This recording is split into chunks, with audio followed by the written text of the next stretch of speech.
আসসালামু আলাইকুম। কেমন আছেন সবাই? আশা করি সকলে ভালো আছেন। তো আমরা চলে এসেছি ডালিয়া তিস্তা ব্রিজ। এটা হচ্ছে ঐতিহাসিক একটা ব্রিজ।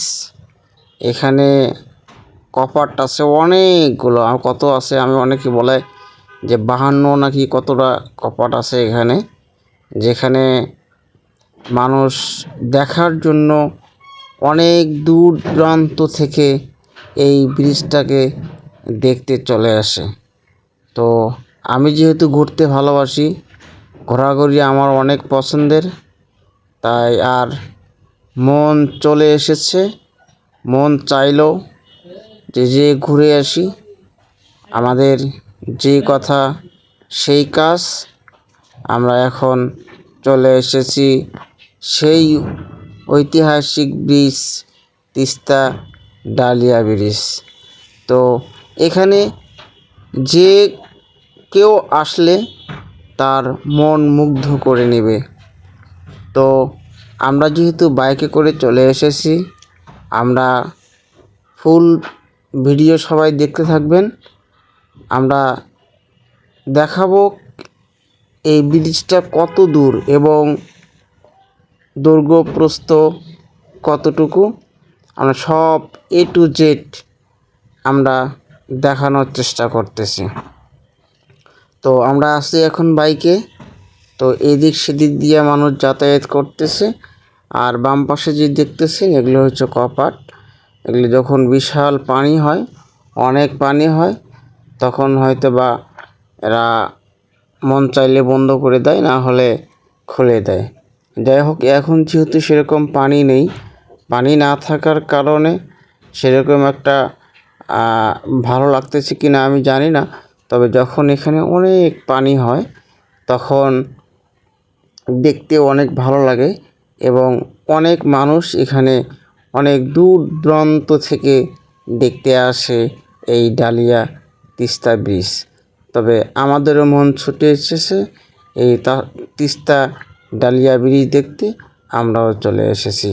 তো যাই হোক, যেটা বলতেছিলাম যে এই তিস্তা ব্রিজ আমাদের এই লালমনিরহাট জেলায় এটা হচ্ছে অবস্থিত। তো তো যাই হোক, আমরা এখন পুরা ব্রিজটা ঘুরে দেখানোর চেষ্টা করলাম। তো এখন নদীটা দেখানোর চেষ্টা করব।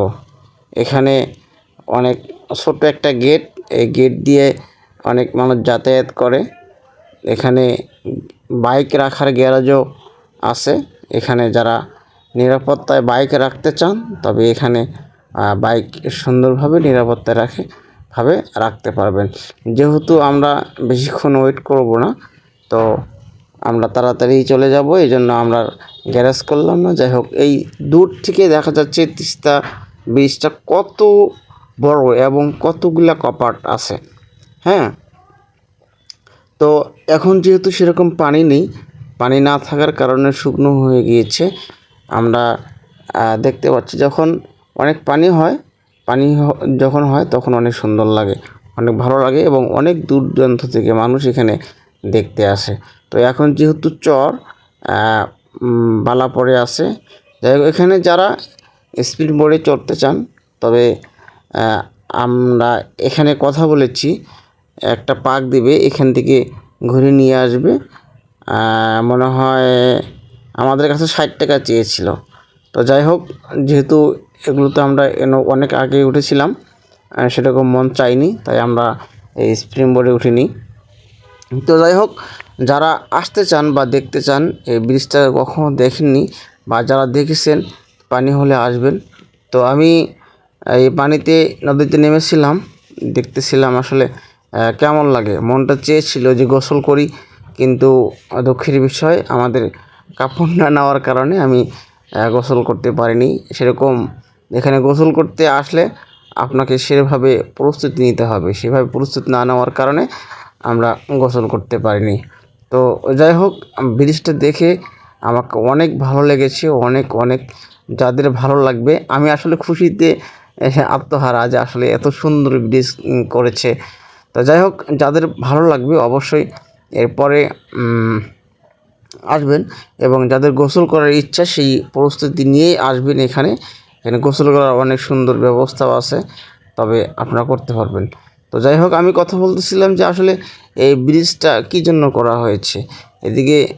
এদিকে বাম পাশে একটা নদী, ডান পাশে একটা নদী, আসলে এখানে অনেক নদী, হ্যাঁ, হয়তোবা এই জন্য করা হয়েছে যে পানিগুলা কীভাবে আটকানো যায়। হ্যাঁ, এখানে যদি সবগুলা কপাট যদি লাগাই দেয় তাহলে আমার মনে হয় না যে এখান থেকে পানি বের হবে। ঠিক আছে, তবে পানি যাতায়াতের এটা রাস্তা, এই দিক দিয়েই তিস্তা সেতুর যে পানিগুলো আছে, ভারত থেকে যে পানি আসে সে পানি এখান দিয়ে প্রবাহিত বা এখান দিয়ে চলে যায়। যাই হোক, এখানে অনেক স্পিন বোট আছে, স্পিন বোট, এখান থেকে আপনি চড়ে অনেক মজা নিতে পারবেন এবং অনেক ভালো একটা জায়গা। মানে দৃশ্যটা এত সুন্দর আসতেছে যে আপনার যে কেউ এখানে আসলেই ভালো লাগবে। ঠিক আছে, এখন দেখেন পানি না থাকার কারণেই দেখেন অনেক কত সুন্দর লাগতেছে, ভালো লাগতেছে। আর যখন এখানে অনেক পানি থাকবে, এটা কিন্তু আরেকটা ব্রিজ। ঠিক আছে, এটা কিন্তু আরেকটা ব্রিজ। এখানে একসঙ্গে দুইটা ব্রিজ লাগানো আছে, তো আমি সুন্দর করে দেখানোর চেষ্টা করতেছি। এখানে ফুল গাছগুলো অনেকে আছে, তবে দেখতেও অনেক ভালো লাগে। যাই হোক।